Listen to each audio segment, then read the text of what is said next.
All right, welcome to this episode. We're going to talk about money and finance secrets that accountants and advisors know that most people don't. And this is actually after decades and decades of being an advisor, helping people build their wealth, helping them build their businesses, and being that family CFO in in wealth of people's lives. I've had a chance to look at some things and realize that there's some things that people aren't being told. People don't know that I've realized from my journey to financial freedom and my client's journey. And I want to kind of open it up to you. I've got a handful that I want to walk through, 7 of them exactly, that are things that maybe aren't so obvious, but we'll walk through it. So the first one is this, is to understand that if we're trying to build wealth, if we're trying to take control of our financial future and everything, that this idea of salary is not the whole story. So this goes back to this idea of making money is the key and the solution to your wealth, and making money is the way to have financial freedom. Here's the challenge with this: is the making of the money is important, because without it, there's no possibility to create wealth or have financial freedom. But it isn't the making of the money that's the whole only thing. So negotiating a high salary is positive and it's impactful and it's important, but isn't the only thing, because the question is, what do you do with the salary? 60% of people are still living check to check. That means the salary's coming in, the salary's going out. There's nothing left in between. Remember, building wealth is about behaviors. Building wealth is about discipline. Building wealth is more about what you do with the money than how much money you make. And there's a study out there, 10,000 millionaires, where they said 31% of the millionaires made their million, and they weren't making much more than $100,000 a year, maybe a little bit over that. But the point being is that it didn't take them a lot of money to build the million. It took them the right behaviors, the right habits, and the right choices. And so salary isn't the whole story. The other side of this, salary isn't the whole story, is that what really gives you freedom is the assets you use to create cash flow. It's how you use the salary to build those assets. Here's why this is important. Because to generate a salary, typically it takes effort. Just like as I am a CPA and as I am an advisor, if I'm not on the treadmill doing projects back in the day, I wasn't making money. If I stepped off the treadmill to take a week off, I didn't bill anything. I didn't have a timesheet. I didn't bill any hours. I didn't make any money. This is the problem with earnings being tied to efforts. The purpose behind creating a money machine, the purpose behind building the wealth, is to separate the efforts from the earnings and to have the ability to generate earnings with a far less level of effort. And so salary is important, but what we need to do, that's at the bottom rung of the 5 incomes that I talk about in my book, Building Your Money Machine. It requires all your effort. What we want to do is use the salary to acquire things that don't require 100% of your effort. So salary isn't the whole story. We need to build assets through the salary. It's what we do with it that's going to give us the ability to build wealth. Now, that leads me to number 2. We're going to play the long-term game. Gosh, I can't tell you how many times I've had the conversations or I've seen clients come in where they got this, it's too good to be true type of investment possibility. And guess what? It was too good to be true. They swung for the fences, they struck out. The problem is this: if you do that early on in your career, it could absolutely destroy you, and then recovering is a problem. Y'all, truth be told, full transparency, I did it. That's how I got caught in the Ponzi scheme. Swung for the fences. Wiped out 1/3 of everything I own. 1/3 of everything. Me and 2 friends lost over $4.5 million. Why? Because I wasn't playing the long-term game. Why? Because I allowed the emotions to take hold. Why? Because I ignored my rules. Why? Because I ignored the criteria, the voice in my head. The reality is that wealth creation is a long-term game. You're going to go through an accumulation period, a growth period, and then you're going to go through a preservation and a living period where you get a chance to now use it in the way that it was meant to be. But this is a long-term, it's a long-term journey. It isn't an overnight. And when we try to do things overnight, we typically get hurt. Okay? So what I want you to do is those that have had sustainable wealth. They did the things right to get wealthy. They're doing the things right to stay wealthy, and they're enjoying the journey along the way. They did it systematically, building the behaviors, the habits, the decisions, following a process, following a recipe that was proven, and they did it over the long term. Here's the thing. You invest in the stock market, in an index fund or an ETF fund that is an S&P 500. On average, it's going to do 8 to 10%. If you look at the data, the stock market goes up 8 out of 10 years. That means that 80% of the time it's going to go up. What I need to do is stay in the game long enough to participate in that up. That's long-term vision, okay? So that's number two, that I think that, people kind of know it, but they don't do it, all right? Number three is kind of a process. You're going to use cash flow from your salary. We talked about this, okay? That cash flow is going to buy assets, okay? And then you're going to take those assets to generate more cash flow, and this is the path to financial freedom. This is the path that you want to work from. And the folks that we've worked with and the folks that I have seen that have built this understood that. They're going to spend the time now, the efforts now, to build the cash flow, to get the cash flow. They're going to use it to acquire assets. They're going to use those assets to create cash flow. It isn't helpful to you long-term to just to buy a bunch of stuff. This is why I say that a car or a home isn't necessarily an asset in the construct of investing and in the construct of financial freedom. I live in a beautiful home on the beach, but there is no cash flow coming from it unless I rent it or sell it. In fact, the cash flow is going out the door instead of in the door. So to me, it isn't an asset in the sense of my money machine, in the sense of creating financial freedom. Yes, it's a place to live. Yes, it's a fulfillment asset, but it isn't a cash flowing asset.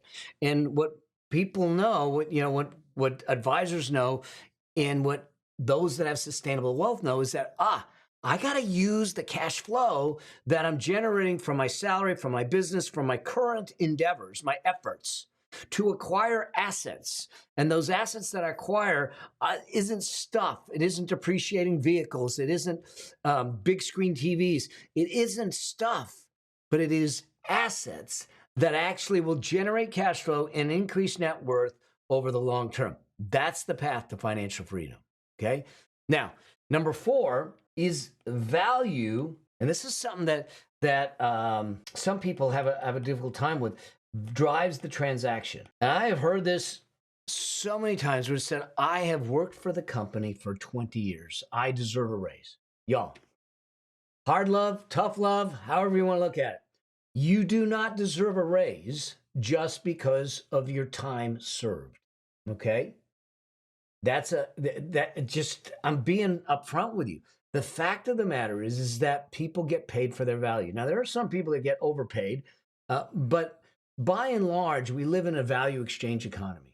If you want to get paid more as a business owner, as an entrepreneur, as an individual that's taking a salary, you got to ask yourself, what is the value I provide? And is there a way to create more value? If I can create more value, dependency on me, the fact that I have new skills, new knowledge, new experience, new strengths, all those things increase my value in the marketplace as long as it solves problems in the marketplace.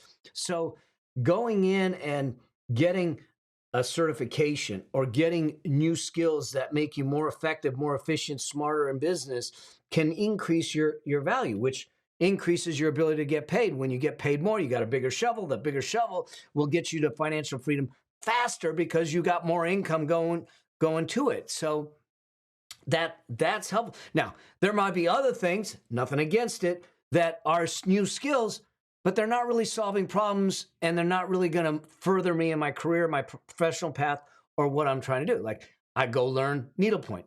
Not going to learn needlepoint, trust me. But I go learn needlepoint. That's a hobby. Now, there are those people that make it a profession, but I don't. And therefore, just getting that skill isn't increasing my value from a transaction standpoint out in the marketplace. But so I want you to examine what you do for a living, what you do for a business, what you do to generate cash flow, and say, what are the things that I can do to increase my value in the marketplace that I can then use it to transact at a different level? Okay. Then number 5, planning actually leads to a consistent discipline. And why this is important is this. Remember I've said it plenty of times, your ability to build wealth is far more driven by your habits, behaviors, and decisions than it ever is going to be driven by your money. Now, money matters, but you can have all the money in the world. If you don't have the proper behaviors, if you don't have the proper habits, if you have bad decisions, you'll end up broke. There's plenty of people that we can find that have made hundreds of millions of dollars and they got nothing to show for it. Why? Here's what I think. You need to plan.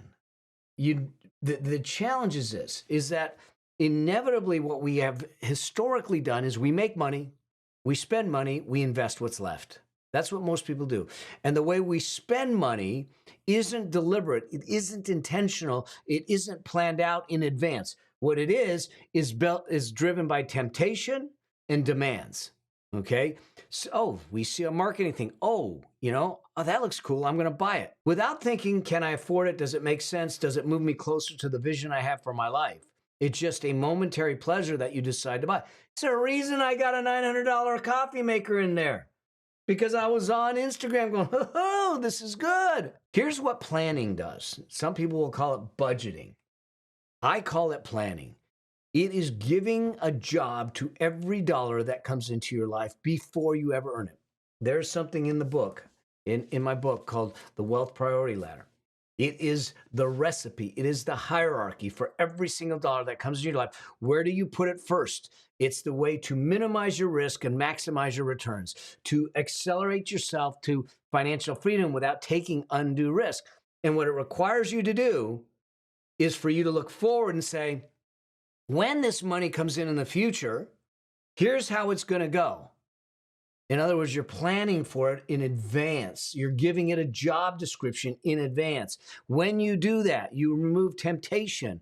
You remove the marketing, the influence that you get from marketing. You have a plan in place and you start to focus on the plan. It builds discipline. That doesn't mean you don't have enjoyment, because you build joy points into the plan. And you give yourself some room, as long as you're making enough income to make it work. You give yourself some room for those momentary pleasures that you might go get, like a coffee maker, But the fact of the matter is that what you're trying to do is take as much emotional decisions out of the money as possible and make sure that your logical decisions and your plan is moving you forward to the vision you have for your life based upon where you're trying to go. Now, number 6, the math always works out. Here's the deal. The math always works out. Here's what I mean by this. If you do the right things, if you follow the right recipe, if you follow the processes in my book, or for that matter, you can follow other processes too. But the fact of the matter is that if you're following a process, the math will always work. Your wealth is a math equation. I put money away regularly. I invest it regularly. Market goes up and down. It goes up 8 out of 10 years. Okay.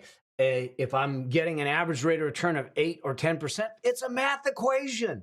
It's a math equation. If I put money away at 18 years old, it's going to go up 107 times. At 20 years old, it's going to go up 88 times. At 25 years old, it's going to go up 44 times. At 30 years old, it's going to go up 23 times. In that environment. That's just the math behind it. We just got to put the behaviors behind the math. Now, here's the other side of the math. If we disrespect the math will work out. Okay? If we spend beyond our means and we go into debt, and now we have interest that we pay on credit cards, and we do that every month, we are digging a hole. That math is going to work out, and we're going to this big chasm of a hole of debt that is burying us that we can't get out of because the interest costs are going to be too high. The math always works. And so what we need to do is work the math and work it backwards. You set the vision, you determine the plan, you set the strategy, you build the tactics to make the math work out and achieve the vision. That doesn't mean that it's easy, but it is simple. Just because it's difficult doesn't make it impossible. You might have a steep hill because you're in debt. You might have student loan debt, credit card debt, but doesn't mean we can't get you out of the hole. And so we got to get you on the field doing the right things in the right math equation so it works out properly. All right, last one. And this one I think is actually is the most important. The first investment that you're ever going to make, and the most important investment that you're ever going to make, is in yourself. Whether it is skills for a profession, whether it's financial literacy, the amount of effort, time, and investment you put in yourself will always pay off if you put it to use. Okay, keywords, if you put it to use. If you're going to create an education, if you're going to go get an education, you got an education that's great. There's no value in the education unless you put it to use. So your first investment is an investment of time in skill development, knowledge acquisition, mentorship, and people to allow you to grow. Your second investment will be the money necessary to do those things, because some of them will be free, some of them won't. But if you're spending the time reading books, going through podcasts or watching shows to learn from the right people that understand how to do this and have done it for decades, that actually have credentials doing it, then you will learn, you will grow. But you cannot expect that you will hit a windfall or build wealth that's sustainable if you're not willing to invest in yourself first. So the very first investment you're always going to make is going to be in yourself. It may be financial investment in yourself by taking courses and stuff, or it may simply be effort, skilling, all that stuff. So these are what I think are the top secrets that advisors, accountants know that most people don't, or they have an idea, but they're not consciously working on them. So remember, salary isn't the whole story. We need to build assets. 2, we're going to walk through the long-term game to play versus short-term and trying to hit it out of the park. 3, the formula is cash flow buys assets. Assets will create more cash flow. That's the path to freedom. 4, value is what drives the transaction. I'm going to increase my value and I'm going to get paid my value of the solutions that I provide. And 5, planning leads to consistent discipline. And it is those behaviors and that consistent discipline that will get you there. And 6, math is always going to work out. It's a math equation. It has to work out in the end. All right. And the last one, 7, your first investment and your best investment is always in yourself. All right. I hope that you found this of value. I hope that this opened your mind to some things you ought to be considering as you move forward on your path to financial freedom. All right. If you've got questions or anything that comes up, do me a favor. Let me know. Reach out to me. Leave a comment. Let's walk this path together. You don't have to do it alone. For all, I believe that financial freedom is your birthright. Let's go out and claim it. All right. Until I get a chance to see you on the road on another episode, maybe out there while I'm speaking, always strive to live a life that outlives you. Cheers.